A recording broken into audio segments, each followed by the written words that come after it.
Ya sabéis que esta semana estamos un poco dedicados al tema de la arquitectura bioclimática y todo esto.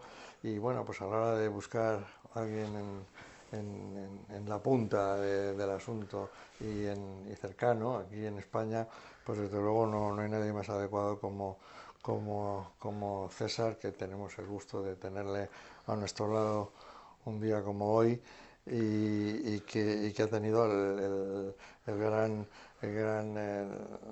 amabilidad de invitarnos aquí a su casa, a su estudio, a su sitio de labor. Pues, entonces yo le quería arrancar la pregunta, o sea, la primera, el Reflexión. primer arranque, la primera reflexión un poco en relación a ese complemento que debe de haber entre el control, la regulación de la energía solar pasiva y la energía solar activa. Entonces, ¿qué pasa con esto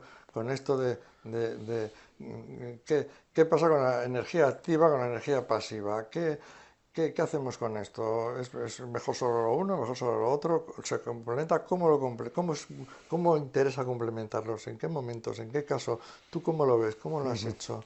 ¿Qué te Bueno, parece? bueno, en primer lugar, Bueno, José Miguel, muchas gracias por venir bueno, y por charlar contigo, porque yo te conozco de tiempos hace tiempo cuando yo tenía mucha amistad con el gran arquitecto José Miguel de Prada Pool, sí, que yo creo que es una persona que no ha sido valorada ni reconocida con los méritos que realmente, con su actitud intelectual, su curiosidad permanente por el conocimiento, su investigación. Y yo creo que en este país eso es un hándicap tremendo, ¿no? Porque ellos, vamos, lo hemos hablado mucho entre arquitectos y amigos. Si José Miguel hubiera nacido en una cultura anglosajona, bueno, ahora sería una persona de un reconocimiento mundial, estaría con una cátedra espectacular en Harvard y además tendría un Pritzker seguro. Entonces, eso me parece, esa relación que tú has tenido bueno, muy personal sí, con José Miguel, yo también la tuve porque eh, por una serie de circunstancias, es decir, porque a mí me interesó muchísimo pues un poco la lógica de cuando empecé a estudiar la arquitectura y cuando empezamos en la escuela, pues yo no lo podía desvincular de la vida, yo he viajado mucho y desde jovencito con mis padres he tenido siempre una necesidad y me han enseñado a ir a conocer los lugares y entonces los lugares son la gastronomía, es el clima, es la cultura y cada lugar pues tiene y que cada arquitectura expresa expresa lo que está pasando, lo que es ese lugar, ¿no? La arquitectura es lo que es ese lugar, ¿no?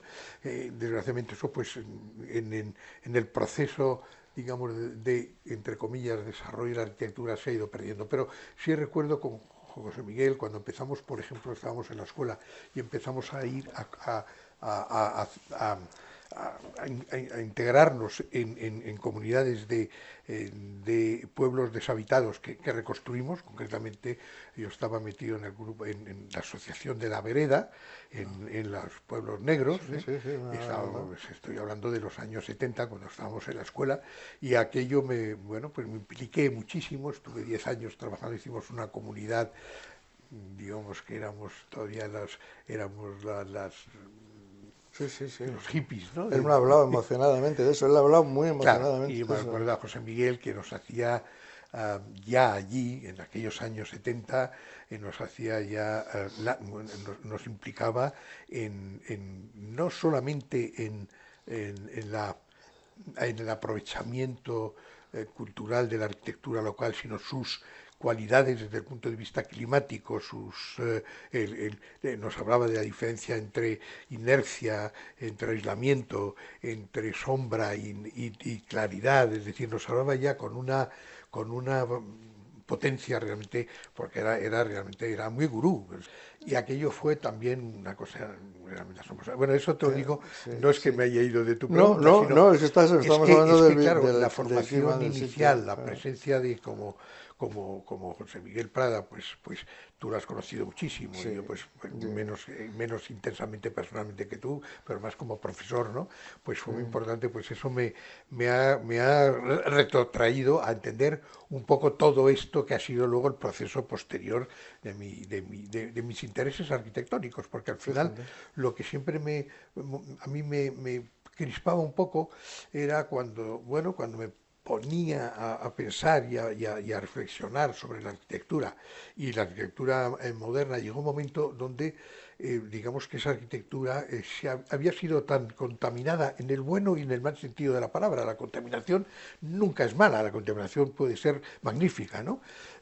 Bueno, pues esa contaminación en la arquitectura había sido muy fuerte con, eh, con el arte de vanguardia, es decir, con la pintura, con la escultura. Entonces, había una deriva de los arquitectos más preocupados por temas compositivos, temas plásticos y temas casi Sí, autónomos, que realmente la preocupación de que esa arquitectura estaba hecha para responder a unas necesidades de una población directamente implicada, ¿no? Resolverle sus problemas de habitabilidad, mejorar las condiciones de la misma.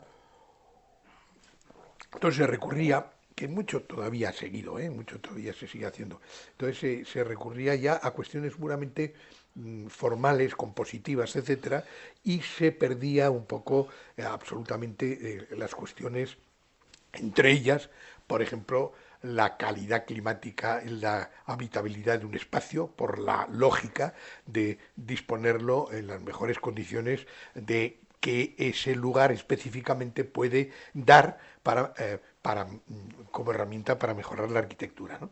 Entonces, digamos que ese compromiso pues me hizo a mí empezar a trabajar o a estudiar todos los temas de bioclimatismo, ¿no? Porque antes la palabra sostenibilidad es súper moderna, antes hablaba pues de clima y tal, que siempre la buena arquitectura,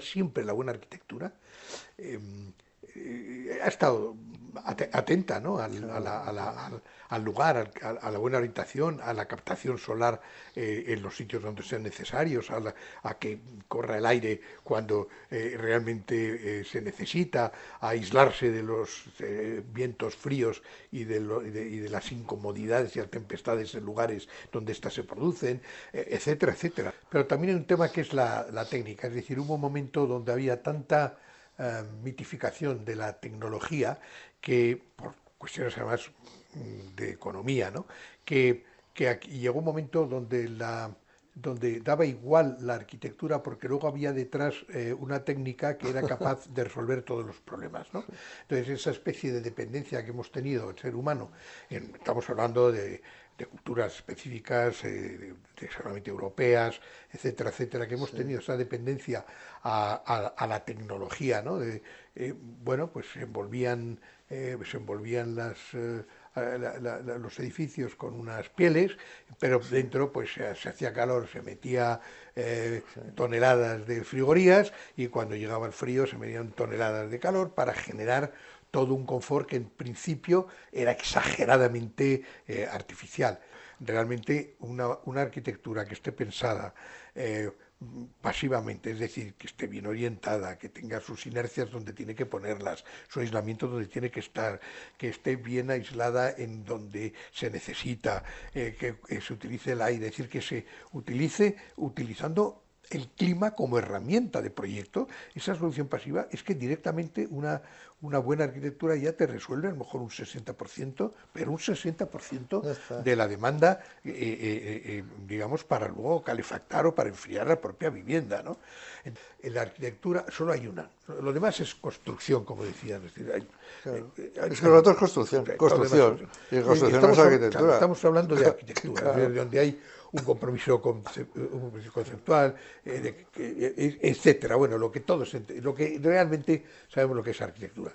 Y siempre esa arquitectura lo que ha hecho es responder lo más eficazmente que ha podido a los problemas que la sociedad tenía planteado siempre. Entonces, ahora el problema gordo que tenemos, pues es medioambiental, etcétera. Por tanto, cualquier arquitectura que va sumando, en ese cambio, va sumando precisamente esa respuesta a los problemas que están apareciendo.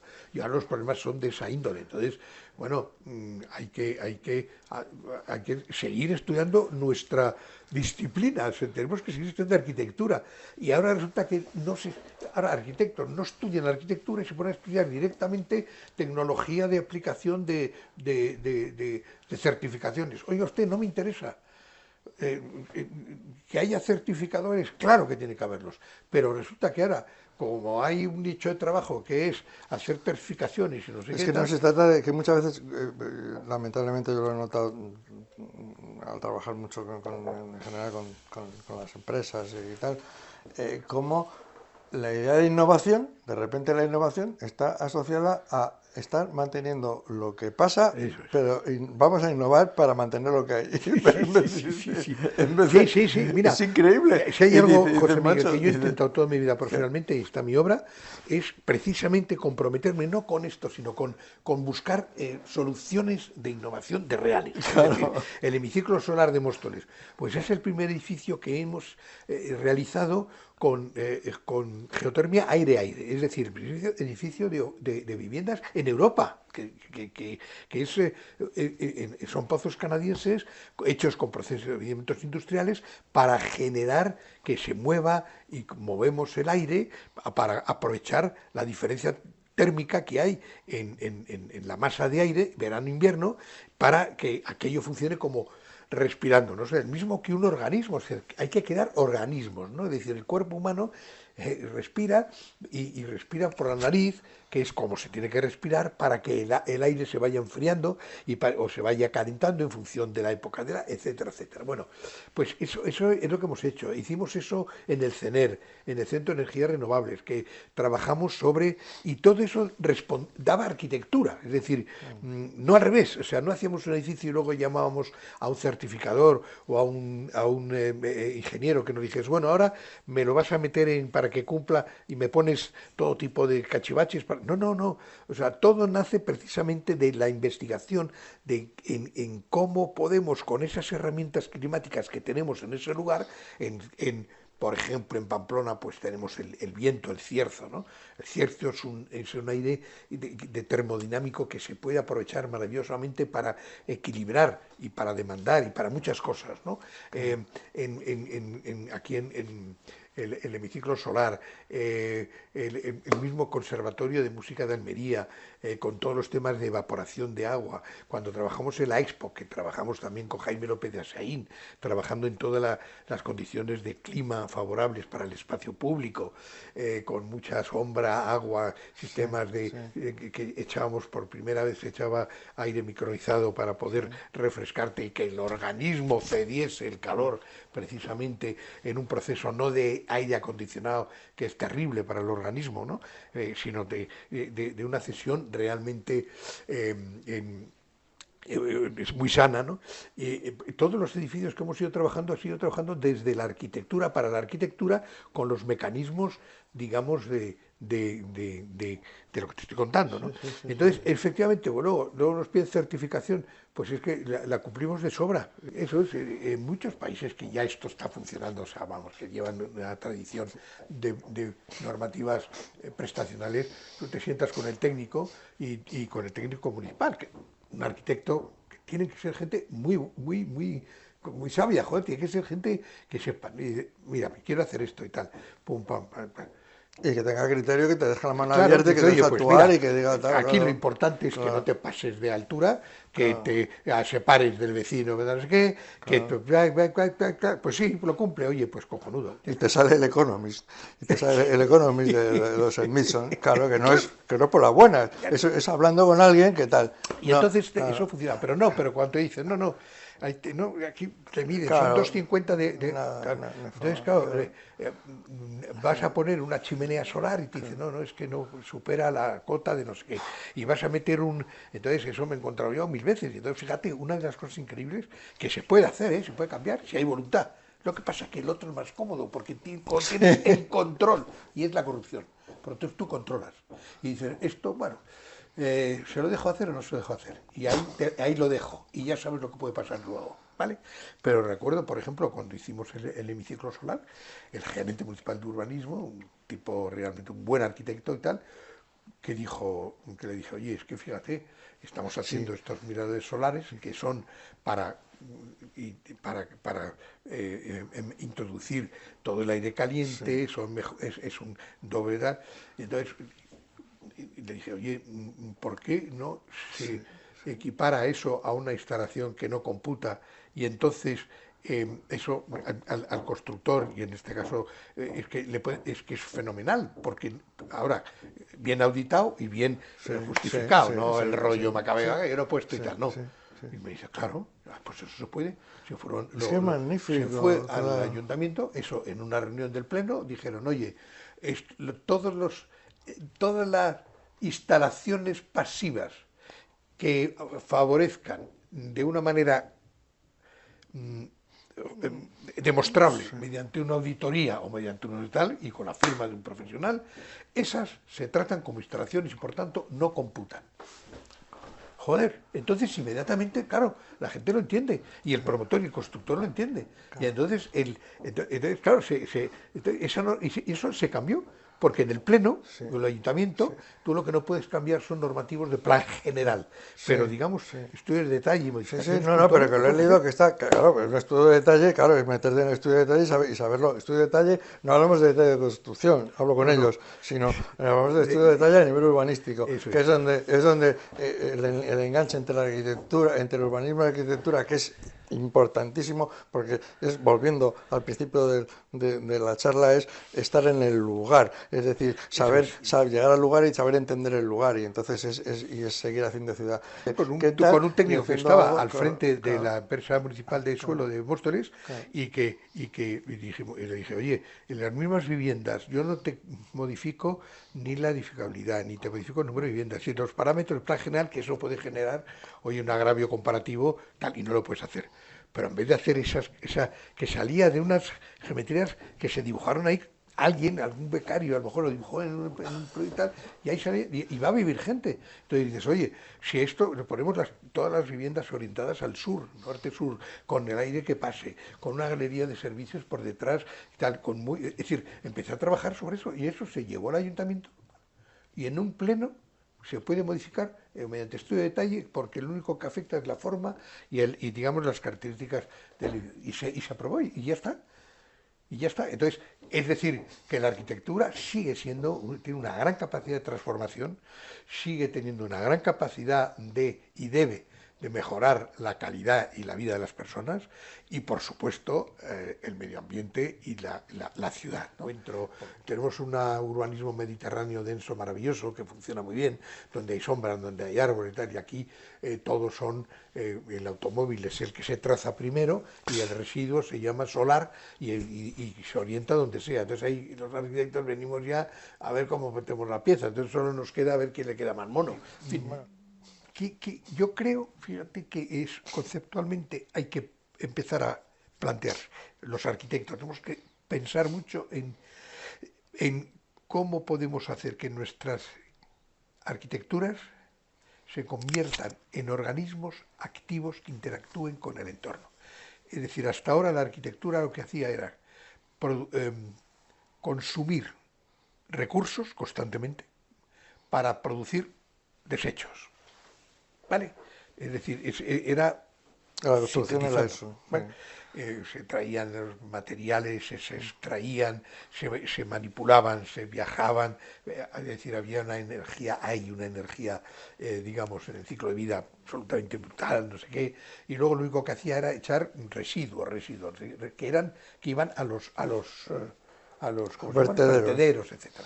Y no sabemos qué hacer con vertederos, de hay islas por arriba, tal. La cantidad de energía que hay metida en cualquier edificio es bestial. Esa energía, si pudiésemos devolverla en calidad de aire, en bienestar al espacio público, que es lo más importante, el espacio público, ojo, y eso, bueno, pues tenemos que conseguir que las ciudades sean las ciudades, el espacio público, que es el que acoge a todas las arquitecturas, sean mucho más afables. Tiene que haber muchísimo más plantas, hay que hacer mucho más arbolado, hay que generar más espacios a escala afable, etcétera, etcétera. Es decir, que se puede hacer y que además y que un edificio nos esté mejorando, y eso con materiales que hay que reciclar prácticamente todos, y que se pueden reutilizar 1000 veces, y que de pronto desaparezcan todos esos enormes los vertederos, vertederos brutales. Bueno, ya hay muchas industrias que lo están haciendo, pues estás hablando, pero del sector de la construcción muy pocas, fíjate bien. Es que estás hablando, ahora, estás hablando, por un lado estás hablando, creo que estás tratando de enfrentar lo que entendemos por inerte, por la edificación inerte, de la que no lo es. Pero cuando es que es orgánico, es algo que se transforma, y lo que se transforma, y lo inerte es inerte. Eso es. Es muy destacado como en el mundo de las oficinas y en el mundo de las naves de producción, sin embargo, esa clase de transformación del espacio es algo implícito a la concepción de esos edificios, que tanto que lo proyecta como el que lo compra y lo tal, Habita. le está pidiendo esto que te acabas de decir, de la diferencia entre las prestaciones y la prescripción, que es tremendo, claro. Entonces, sí que parece que a mí me da la sensación que hay una arquitectura por ahí más de prestación, que es la de los espacios de trabajo, que no se andan con bromas, y que son espacios que tienen que realmente dar una serie de prestaciones, y que me lo encuentro o en las oficinas o en los comercios o en tal. Entonces sí que hay un montón de arquitectura de esta, y sin embargo la otra, la inerte, es la que dices, ¿por qué? Es la que tiene que ver con la parte doméstica, que es la que tiene que estar más controlada por ser la doméstica, porque si es doméstica es que es domus domini, el señor, lo doméstico, y sin embargo esa arquitectura la más extendida, la más estandarizada, la que tiene que ser más doméstica, es la más inerte. Y entonces ahí ya es lo contrario. Y esto, César, ¿por qué? ¿Esto qué está pasando? ¿Por qué pasa esto? ¿Esto a qué se debe? ¿Por qué hay unos que sí y otros que no? Pues mira, te digo y hay unos que se llaman inmovilistas en vez de inmobiliarios. ¿Por qué nos encontramos que no nos podemos mover en esa y en las otras sí está pasando? Porque yo creo que hay unas normas, unas reglas, unas tipologías, unas normas que no han evolucionado a la misma velocidad que han evolucionado la realidad y las demandas y la situación que estamos planteando. Es decir, sí se ha adelantado en tipologías mucho más contemporáneas, entonces ya los llevas incorporados. Pero mira, José Miguel, una cosa que a mí me desazona cuando hacemos viviendas sociales, ¿no? Claro. Y vienen ya prescriptivas, es decir, tú tienes que tener 4 metros cuadrados de vestibulito, no sé qué, un saloncito tal. Entonces vienes ya con tipologías heredadas de modelos burgueses en pequeñito. Pero una cosa que sea vivienda mínima de Frankfurt. O sea, no. Estamos hablando de tipologías de los años 20, 10, es decir, que son viviendas burguesas en pequeñito, simplificando, ¿no? ¿Qué ocurre? Que yo te puedo decir que a lo mejor un 60% de las viviendas que damos, que tienen que tener luego el certificado final de obra, y que vienen para ver si cumple esto, y miden el metro, y miden no sé qué, unas gilipolleces increíbles, al día siguiente que se van, empiezan las obras para adaptarlas a sus necesidades familiares, que se han transformado, como tú sabes, brutales. Es decir, ya el modelo es increíble, ya viven, ya son... Sí. Ya no es la familia... José Miguel le llamaba a la familia Mecano. Bueno, exactamente, justo, ¿no? Entonces, y sin embargo, y el consumo, es decir, el coste energético, el coste social, vital, que implica que hayamos terminado unas obras y que el 60% al día siguiente entran ya con su modificación, porque quieren aquí sacar una habitación pequeñita porque van a tener un paquirrín, y le quieren meter el otro porque ya no necesitan nada y lo tiran todo y quieren una consola y tal. Eso es un gasto, un despilfarro que, si lo medimos en términos económicos, es brutal. ¿Y por qué? Pues porque hay una normativa que está absolutamente pensada para prescribir, para poder coger y decir, usted se ha pasado 5 centímetros, me lo arregla o le meto un paquete. Es decir, pero porque se ha quedado obsoleta totalmente, ¿no? Entonces, esas cosas, y sin embargo, curiosamente, se están en las oficinas ya eso no pasa, porque ya vienen con unas prestaciones que las demandan, porque si no, el mercado no las asume. Claro. Pero es más, fíjate. Pero es el mercado, porque mientras que el mercado, o sea, el demandante de la oficina sabe lo que pide eso y el demandante de la fábrica sabe lo que necesita, el pobre demandante, que ya decía Gropius, el pobre este ciudadano que tal, es que solamente compra y vende metros cuadrados y portal. Y no entiendes de otra cosa. El portal es el lugar. O sea, el portal es el lugar. Entonces, bueno, es una manera de seleccionar, porque yo selecciono eso, el lugar, la zona de la ciudad, vale, pero ya, lo demás son metros cuadrados. Y a lo otro nadie le dice, nadie le incita, nadie le divulga, nadie de nada, y lo que compras y vendes es eso, y bueno, eso, los que se van a meter en la vivienda, porque si nos vamos a Londres a ver en el Támesis lo que compran las últimas viviendas de Rogers, que son maravillosas, están ahí, y están vacías, porque sencillamente las compran para tenerlas ahí, punto. Especular. Para que suba el dinero. Pero fíjate que has dicho una cosa que es fundamental, ¿no? Es decir, que claro, que y que enlaza con el principio. Yo te diría que hay 3 temas claves, ¿no? Educación, educación y educación. Es decir, es así, es que el problema es que, lo digo siempre en todas las charlas, es decir, el problema está que la gente tenía que empezar tenía que decir, no, perdone, yo quiero una vivienda además que me consuma esto. Y además, bla, bla, y quiero un espacio, es decir, que tenga posibilidad de tener esa libertad o esa posibilidad. El dominio del espacio, el dominio del espacio, el domus. Tú vas al mercado de las oficinas y lo tienes. Claro. Ay, pues mira, quiero una oficina, pues la quiero separada, o la quiero abierta, o quiero oficina de paisaje, tal. De hecho, fíjate, una de las cosas que está pasando es que se está empezando a cambiar los usos, ¿no? Es decir, ya ahora mismo, claro, cuando las oficinas no se venden, son soletas, se está intentando que muchas se adapten como viviendas, ¿no? Y funcionan de puta madre, ¿eh? Porque tú coges a ti una oficina ahora abierta y te montas una casa estupenda. Lo que pasa es que todavía la normativa no te permite que en esa zona esta vivienda, hay una cierta... Entonces, lo más bonito y lo mejor sería que la sociedad se fuese adaptando y que hubiese realmente normativas prescriptivas muy pocas y ya está. Pues nada, chicos, es tremendo como... Es que es imposible. Espero que en tan poquito ratito, yo creo que ha cundido de sobra. Es muy de agradecer que después de tantos años de seguir predicando y tal, lo más importante de estos ejemplos, veis la vitalidad que tiene César, siempre le gusta el contacto, tal, y de alguna manera yo estoy haciendo un poco aquí de medium y tal, y que es muy de agradecer que a estas alturas de la película pues todavía nos conceda estos ratitos para volver otra vez a contar eso, que está harto de ir aquí, allí, al otro lado y tal y cual. Pero bueno, esto se queda, y como se queda, pues también está bien, porque los demás lo van a poder ver. Pero pues yo te lo agradezco mucho, José Miguel, porque ha sido un placer, y siempre hablar contigo es estupendo, y que cuando quieras ya sabes dónde seguiremos en esta charla.